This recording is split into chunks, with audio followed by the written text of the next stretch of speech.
yang bulat, yang berani, yang luar biasa. Jadi walaupun Buddhis terkesan di luarnya lemah lembut, tapi hatinya itu kalau udah buat tekad itu luar biasa.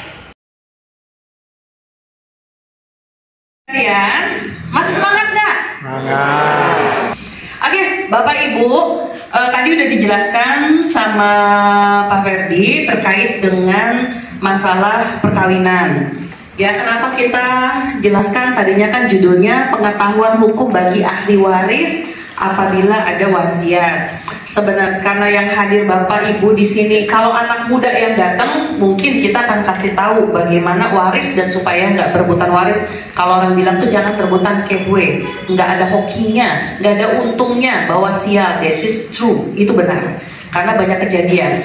Kita hidup dalam agama Buddha diajarkan tentang dhamma, tentang kebajikan. Sebetulnya kita bisa melihat pengalaman hidup atau kejadian yang ada depan mata kita. Karena saya sendiri juga ngalamin banyak memperhatikan kehidupan orang.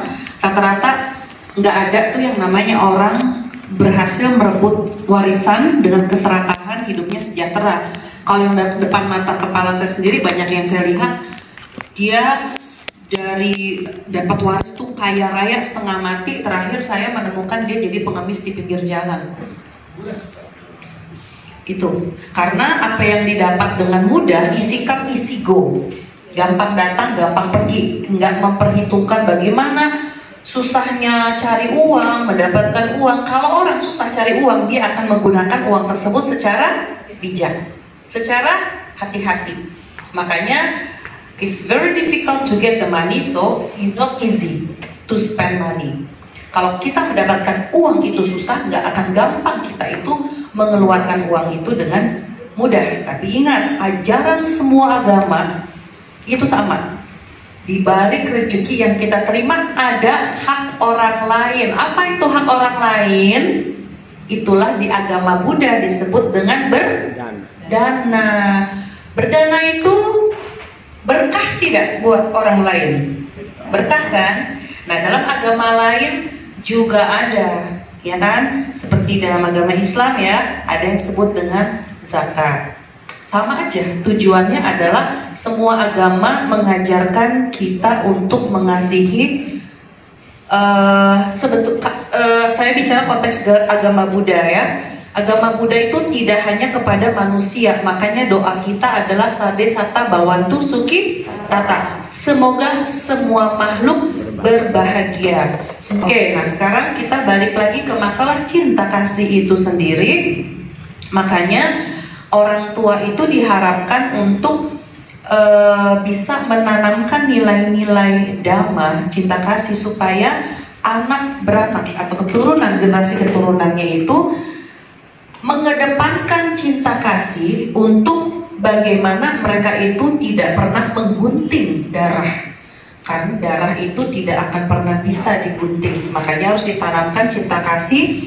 Dan kita semua yang ada di sini, baik yang masih muda maupun yang sudah tua, memahami apa itu waris. Jadi saya ulas sedikit mengenai kita perkawinan ya. Saya hanya tadi meresume dari penjelasannya Ko Ferdi mengenai, mungkin agak perjelas sedikit mengenai bedanya nikah adat dan nikah agama. Kalau perkawinan adat tadi Ko Ferdi bilang contoh, yes, semua itu declare, memberitahukan kepada masyarakat kita sudah menikah. Betul nggak Bapak Ibu? Di kalangan kita itu boleh kan? Sah kan? Udah tahu dong, oh ini loh suaminya, oh ini loh istrinya. Tapi pernikahan ciatau itu tidak menghasilkan produk apapun. Betul tidak? Ya. Nah, kalau nikah agama menghasilkan produk tidak? Hah? Nikah agama menghasilkan produk, Bapak Ibu, yaitu kita mendapatkan surat keterangan perkawinan dari tempat kita menikah, kayak wihara, kita dapat dong suratnya. Nah, surat itulah yang bisa diproses ke catatan sipil. Jadi bedanya jelas ya. Ciatau itu hanya memproklamirkan hari jadi bersama-sama, diumumkan ini pasangan saya, ini pasangan saya, tapi tidak menghasilkan produk hukum. Kalau perkawinan rumah ibadah berdasarkan keyakinan kita di wihara, kita akan dapat suratnya, ya kan? Nah itu nanti diproses di catatan sipil untuk pendaftaran secara administrasi negara. Nah next kita sekarang, nah ini tadi dijelaskan oleh Ko Ferdi, dasarnya apa? Kenapa kita itu harus menikah? Karena sudah ada Undang-Undang Perkawinan nomor 1 tahun 74, di mana negara mengakui setiap pasangan yang menikah secara resmi tercatat. Boleh nggak tidak tercatat? Boleh. Tapi anaknya akan tertulis anak di luar nikah atau anak ibu. Artinya tidak ada garis perdata, garis waris dari bapak ke anak. Kalau di orang muslim, nazabnya tidak ada. Si anak tidak boleh pakai perempuan, pakai binti bapaknya atau bin bapaknya, tapi pakainya si ibu, garisnya juga ke ibu. Makanya sama, nikah siri juga tidak ada waris ke si anak, karena nggak ada garis perdatanya nih, nggak ada garis hukum keperdataan itu, kepemilikan nggak ada. Nah makanya bapak ibu yang menikah sebelum tahun 74 atau setelah 74 tidak atau belum didaftarkan, silahkan diurus. Hubungi tempat ibadah masing-masing. Ya, di wihara bisa nanti minta surat pemberkatan pernikahan, nanti dikasih petunjuk. Kalau di wihara Sila Paramita kita punya tim mengurus perkawinan. Nanti dilengkapi semua, diajarin apa aja yang perlu dilengkapin. Cepat bapak ibu diurus nanti ke Dukcapil. Itu nggak susah. Kalau udah formulir dan persyaratan sudah bapak ibu lengkapin, itu mudah untuk diurus. Cepat, karena kasihan nanti ahli warisnya. Ini sudah sering terjadi yang saya tangani. Dulu bapaknya udah ikut sama saya seminar di sini, sudah saya jelaskan, diurus, jangan pakai tarsok-tarsok karena kita umur nggak ada yang tahu, nggak diurus. Harusnya nanya. Di sini kan saya juga sering di sini, kalaupun nggak di sini pun bisa bertanya, matur waktu, kapan nih kita udah mau tanya. Oke, pasangan saya sudah meninggal, bagaimana? Bikinlah surat permohonan penetapan pengadilan. Nah, kalau kayak begitu, ibu bapak akan keluar uang lebih banyak. Itu. Nah, kalau misalkan masih dua-dua pasangan masih hidup, paling gampang adalah mengurus surat pernikahan. Itu paling gampang. Kalau yang di Sila Paramita itu kita ada tim yang ngurus untuk membantu proses pembuatan pencatatan sipilnya. Itu sangat penting. Nanti kalau anaknya udah lahir gimana? Kawinnya baru sekarang, nggak apa-apa. Catatan samping bahwa sebelumnya telah lahir anak dari perkawinan si A sama si B yang dicatatkan di tahun ini, telah lahir sebelumnya adalah A, B, C, D. Karena apa? Kalau saya memang belum sempat ngurus, mama ya, orang tua saya belum sempat ngurus akte perkawinan. Karena saya tidak bisa ngurus karena saya berbeda agama dengan orang tua saya. Jadi saya nggak paham lah gitu kan. Nah sampailah orang tua saya meninggal, kebetulan semua aset atas nama mama. Jadi kita nggak terlalu masalah. Saya langsung buatkan surat pernyataan waris dan keterangan hak waris di notaris. Udah semua bisa diurus. Tapi gimana kalau atas nama papa? Seperti ada banyak kejadian, ada juga umat di sini yang saya tadi bilang bapaknya ikut, nggak urus, nganggap sepele, tiba-tiba bapaknya sehat-sehat dan meninggoy. Saya ingin menanyakan, ada satu perkawinan pada saat itu mereka melakukan secara adat. Jadi perkawinannya secara adat yang tidak dilakukan di wihara. Sehingga pada saat anaknya sudah lahir, kemudian dilakukan pemberkatan di wihara, dan itu pun tidak menghadirkan orang tua tetapi saksi dari saudara atau teman yang seperti itu. Nah, dengan berjalannya waktu ternyata orang tuanya yang laki-laki ini meninggal. Pada saat orang tuanya yang laki-laki ini meninggal atau papanya meninggal, jadi orang tua yang perempuan ini ternyata dia tidak memiliki hak, dan anaknya pun tidak memiliki hak waris. Kenapa? Karena tidak dilakukan pencatatan di catatan sipil atau tidak sah secara hukum. Saya konfirmasi sebentar ya Bu. Baik. Setelah dia nikah adat, kemudian nikah setelah lahir anak, nikahlah di wihara gitu, Pak perkataan. Betul. Oke. Kamu setelah nikah wihara, salah satunya meninggal. Belum, setelah menikah di wihara itu dengan berjalan waktu, tidak waktu itu ya, jadi ada beberapa tahun kemudian anaknya sudah SMA, baru orang tuanya meninggal, Iya. yang laki-laki. Nah, pada saat anaknya orang tuanya meninggal ini tadi, orang tuanya mengambil rumahnya. Orang tuanya siapa? Orang tuanya yang laki-laki. Oke. Dikatakan bahwa rumah itu dulu yang beli adalah orang tua dari pihak laki-laki. Nah, sehingga anak dan istrinya ini tidak memiliki hak. Kenapa? Karena tidak dilakukan di catatan sipil atau tidak sah secara hukum. Nah, pertanyaannya bahwa kondisi seperti ini, karena pada saat itu saya diminta untuk menjadi saksi ahli dari Kementerian Agama, dan saya sudah menanyakan kepada panditanya, dan apakah hal semacam ini bisa dilakukan secara kekeluargaan. Dan kalau misalnya tidak dilakukan secara kekeluargaan, apakah betul istri dan anak itu betul-betul tidak mendapatkan hak waris? Itu yang pertama. Yang kedua, pada saat ada seorang anak yang diangkat menjadi anak angkat dari papanya punya kakak. Jadi orang ini tidak memiliki anak, sehingga mengangkat anak atau tadi dikatakan wepang ya. Jadi mereka tidak ada suratnya, tidak ada hitam di atas putih, dia diangkat sebagai anak. Nah, Jadi anak dari keluarga juga ya? betul. Jadi ini kakak beradik. Siapa gitu ya? Ya, Gitu ya. kakak beradik.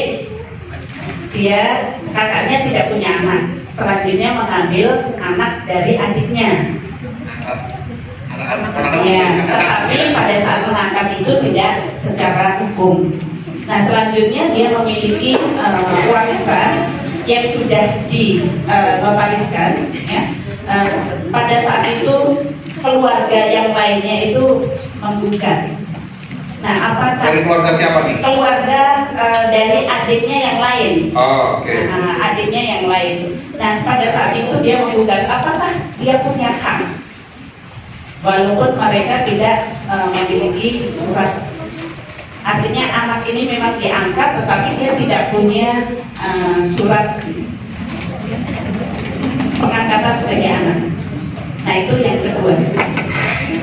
Dan yang ketiga mungkin untuk tambahan saja bahwa dari Dukcapil saat ini sebenarnya sudah punya program bahwa Dukcapil bisa melakukan kerjasama dengan wihara ataupun satu organisasi, yaitu namanya PDKT. Nah, ini bisa dilakukan oleh teman-teman sebagai pengurus wihara ataupun mungkin para pandita dan sebagainya. Karena petugas dari Dukcapil itu sudah tidak boleh lagi untuk hadir ke satu tempat atau ke wihara untuk melakukan pencatatan di situ. Nah, ini tambahan bagi teman-teman mungkin yang melakukan pengurusan hal itu. Terima kasih. Ya, terima kasih. Ini bilang nggak ada kerjasama ya, itu baik itu. Nah, terus yang pertama saya ulang ya, ada perkawinan nikah adat tidak ada pemberkatan. Setelah itu anak lahir. Kemudian nikahnya diwihara, beberapa tahun kemudian meninggallah si ayah dari anak itu, gitu ya Bu ya. Oke. Orang tua si ayah mengambil rumah gitu ya, bahwa dikatakan inilah rumah dari kami, bukan punya dia, gitu ya Bu. Nah, pertanyaannya, apakah anak dan ibu tidak mendapat waris? Gitu ya Bu. Nah, oke. Yang pertama, dia nikahnya adalah nikah adat, berarti tidak tercatat secara negara. Yang tadi sudah kita paparkan di depan, bahwa negara tidak tahu kalau dia menikah. Itu yang pertama. Kemudian rumah yang didapat itu, ini kita perlu tahu apakah didapat selama pernikahan atau bukan.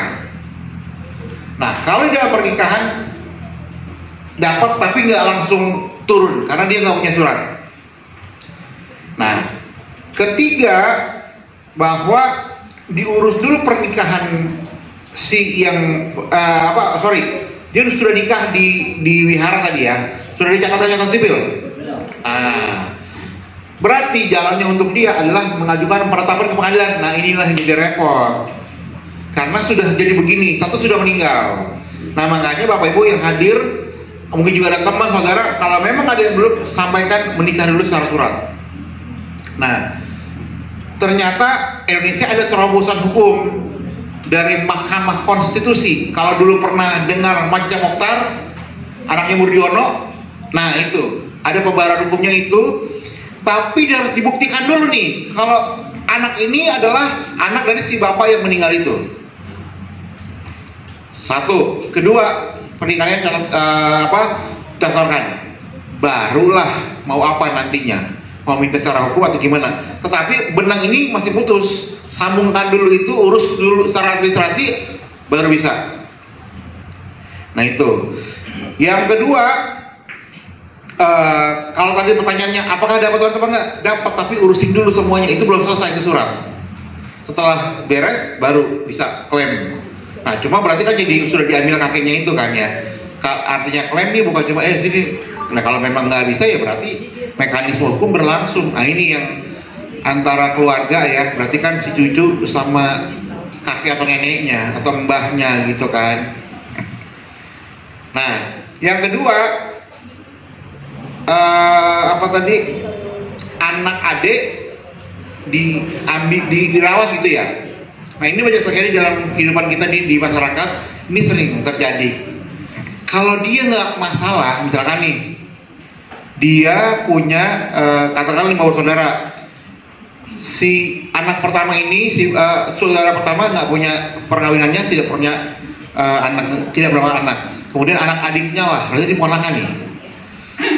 Dari kecil dirawat, dibesarkan. Selama keluarga itu baik-baik saja, nggak klaim atau apa, ya sudah. Atau si saudara kita yang tua ini, yang paling tua punya rumah, ya udah, yang 4, ya udah deh, kan kita tahu dia anaknya. Sebenarnya kita tahu juga itu adalah anak adiknya, iya kan? Nah, selama itu nggak dipermasalahkan, ya sudah. Nah, yang jadi persoalan berarti dia ada mengklaim gitu ya Bu. Orang ini mengklaim ya, saudara yang lain mengklaim. Anak berarti si yang mengasuh anak ini. Anaknya sama-sama anak dari kakak beradik. Oh, berarti ponakan sepupunya. Nah, inilah yang jadi persoalan. Secara garis, keluarga tahu bahwa itulah ponakan yang diambil jadi anak. Iya kan? Dia tidak punya anak, seaslinya tuh si pasangan itu tidak punya anak. Tetapi yang lain tahu. Jadi sepupunya juga yang mengklaim bahwa dia pernikahannya si saudara yang paling tua itu, tuakuhnya lah katakan, tidak punya anak, gitu kan. Nah, sehingga pada saat dia waris, gue bagi juga dong. Nah, inilah yang jadi persoalan kan. Tapi nggak harus, bukan harus diberikan begitu aja. Ada surat akte lahir, itu kan dirubah berarti. Ya kan? Si ponakan itu kan akte lahir, mamanya katakanlah A, kemudian dia di akte lahir menjadi anak B. Nggak ada. Berarti itu masih atas nama si mama asli. garisnya nggak turun tadi hukum perdatanya. Dan memang sih secara itu ya itu kan udah tahu diasuh sama pamannya yang ngangkat anak itu kan. Kalau diklaim ya betul, lihat dokumennya. Kalau perdata tuh gitu, dia ini bapak saya, mana akta lahirnya, kita mesti buktikan. Tetapi setelah itu nggak ada, cuma tahu doang. Kadang nama itu dimasukkan dalam kakak paling di dalam satu keluarga. Oh iya, bapak ibu anak satu. Tetapi dia di akte lahir berarti nggak bisa.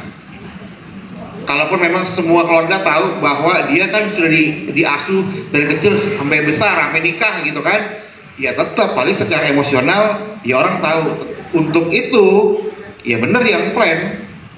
Tapi sudah ada surat pernyataan bahwa itu diberikan kepada anak tersebut. Oke, nah itulah tadi legitimasi porsi. Anak angkat tidak boleh melebihi 1/3. Dia dapat 1/3, ya berarti kasih seluruhnya yang lain. Tetap dia dapat, tapi tidak seluruhnya. Gitu dia. Oke, dilanjut tadi ada yang Ibu. Terima kasih atas kesempatan yang lagi berikan kepada saya. Nama saya Wi Aili. Saya mau nanya, ini kan rumah atas nama mama saya, tapi mama saya tuh udah meninggal, nggak bikin wasiat. NPWP-nya juga saya kan dia punya NPWP ya Pak. NPWP-nya sampai sekarang tuh belum dicabut. Jadi gimana statusnya tuh? Saya mau tanya dulu. Ibu berapa saudara? Ada 9. Kemudian lama-lama menikah secara resmi nggak? Resmi. Catatan sipil? Nggak tahu ya. Nggak tahu. Pernah lihat surat catatan sipil nggak? Enggak, jadi itu saya jadi anak di luar nikah. Oh, berarti tidak tercatat. Jadi yang lanjut. Jadi tapi itu rumah atas nama mama saya. Oke. Ya kan? Tapi sampai sekarang tuh kita nggak ngurus tuh itu surat-suratnya. Itu jadi status rumahnya jadi gimana? Terus NPWP juga kita kan nggak cabut karena mama saya itu nggak bikin wasiat. Ya, Bu heran itu. Dia persis ceritanya yang dialamin gitu. Oh. Gini, kalau yang saya alamin kan rumah mama saya atas nama mama. Ya berarti kan kita semua anak di luar nikah nih. Nggak tahu kenapa sih, kalau saya kemarin prosesnya cepat.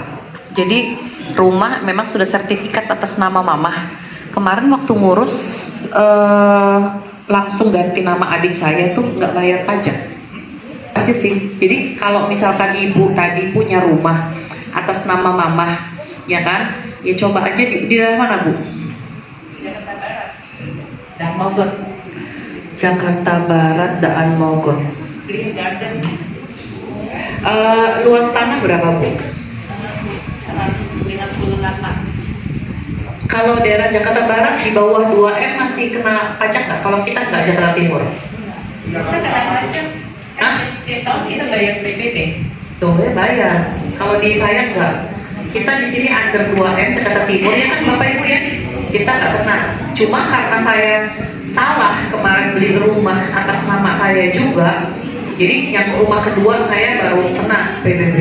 Tapi kalau rumah satu nggak kena. Nah sebetulnya itu urusannya dengan notaris tuh Bu. Saya kemarin notaris tuh gitu. Kalau misalnya kita diemin aja gitu, jadi rumah ibarat kayak rumah keluarga gitu, suratnya nggak diurus gimana tuh? Enggak, kalau mau urus suratnya tuh gini, Ibu kan itu ada jual belinya, itu bisa urus Bu ke PPAT, langsung balik nama ke ahli waris. Tadi yang dilengkapi, makanya saya bilang Bapak Ibu kalau misalkan punya orang tua yang sudah tua-tua, ini kita selalu kendala saya sama Ko Ferdi nih kalau lagi ngurusin kayak gitu adalah si orang tua itu kita anak-anaknya tuh nggak pegang fotokopi KTP. Kalau saya kan pegang fotokopi karena KTP kan diserahin loh ke kelurahan, ya kan? Saya saya pegang fotokopi KTP-nya. Makanya saya sarankan kalau yang meninggalnya belum lama, kalau dikremasi, kan kalau sekarang tuh kan kremasi di rumah sakit ada kremasi, kan data-data si meninggal kan dia punya. Cepat-cepat dimintain fotokopi KTP. Cuma kalau saya sama Ko Ferdi kemarin, sampai liar, tahun 80 meninggalnya. Ya, Ko Ferdi tahun 80 ya. Tahun 80 meninggalnya. Ya mau dicari di mana? Jangankan itu, ini sekarang hibah ke wihara, salah satu wihara. Salah satu wihara ini dia mendapatkan hibah dari umat, ya kan? Sebuah villa. Nah tapi mereka tuh nggak pegang, padahal saya sampai bilang, Bu, kan kalau meninggalnya di 2019 kan baru banget kan, dimakamkan atau dikremasi, ditaruh di rumah duka atau tidak ditaruh di rumah duka, ya mintalah ke rumah duka datanya. Cuma sekarang kan kalau pedoman kita ini kan berlaku tuh file itu kan hanya disimpan 5 tahun ya. Makanya untuk itu kita punya lah, maksudnya foto KTP, apalagi sekarang udah zaman canggih kan, digital kan, anak-anak saya aja pegang foto KTP saya, kan KTP seumur hidup. Paling enggak itu yang tadi saya bilang, sebagai orang tua kita yang bertanggung jawab, mungkin anak-anak kita kan sekarang belum ngerti, tapi kita udah well prepare nih, yang udah ngerti, apalagi yang kita nih sekarang udah ikut seminar nih di sini, berarti udah lebih cerdas, udah lebih pintar, udah lebih mengantisipasi, supaya bener-bener tuh kalimat kita tuh beristirahat dengan tenang. Kematian yang menunjukkan itu asetnya si almarhum atau almarhumah. 2, keterangan waris, emang benar si A, si B, si C, si D adalah ahli waris. Yang ketiga, bahwa objek itu adalah menjadi hak waris si A, si B, si C, si D. Relatif tuh tadi tuh dengan yang tadi keterangan waris. Keterangan waris adalah menunjuk siapa ahli warisnya. Gitu. Kalau keterangan hak waris, haknya yang diberikan, jatuhnya ke si ina inu gitu. Nah, jadi kalau misalkan sudah tertulis di wasiat, berarti melaksanakan wasiat itu, dan sampai sejauh ini yang saya tanganin wasiat itu susah diganggu gugat. Gitu. Jadi karena wasiat itu kan haknya si punya harta nih, mau ngasih ke siapa. Walaupun tadi dijelaskan nama Ko Ferdi terkait pertanyaan Ibu Eni ada yang disebut dengan legitimasi porsi hukum. Kalau nggak salah hibah sepertiga ya. Kalau hibah, katanya yang Ibu Eni tadi tidak boleh 100% ke. Iya nggak boleh, ini ada hitungannya. Kayak misalkan gini, orang tua nih punya banda cuma 1 di rumah, dikasihnya bukan ke ahli waris, ke orang lain, nggak boleh. Itu digugat pun akan kalah dia, karena dia tidak boleh menguasai seluruhnya dari kepemilikan si ahli waris. Cuma kita balik lagi, ibu bapak ya, balik lagi kenapa? Kadang aturannya udah ada, implementasi di lapangan itu beda-beda. Kenapa beda-beda? Ada yang anak kandungnya nggak dapat apa-apa, tapi ternyata anak kandungnya pernah melakukan tindakan ingin mencelakai orang tua, otomatis hak warisnya hilang. Jadi kalau ibu mau urus Bu, peralihan perolehan hak waris itu atas nama mama itu cepat diurus dengan kesepakatan kesemuanya itu atas nama siapa gitu loh. Karena saya juga sekarang masih ada kendala objek waris orang tua saya nggak bisa saya urus. Kenapa? Karena ada salah satu mama saya sih ke kematiannya. Cuma waktu itu kan saya bilang sama cici saya pas mama saya meninggal, ini suratnya diurus aja. Dia bilang udah nggak usah, kita anggap aja kayak rumah keluarga gitu. Nggak apa-apa kalau memang mau selama-lamanya, tetapi artinya kemudian harinya jadi gimana tuh? Sampai sekarang selama rumah itu ditempati fine aja Bu.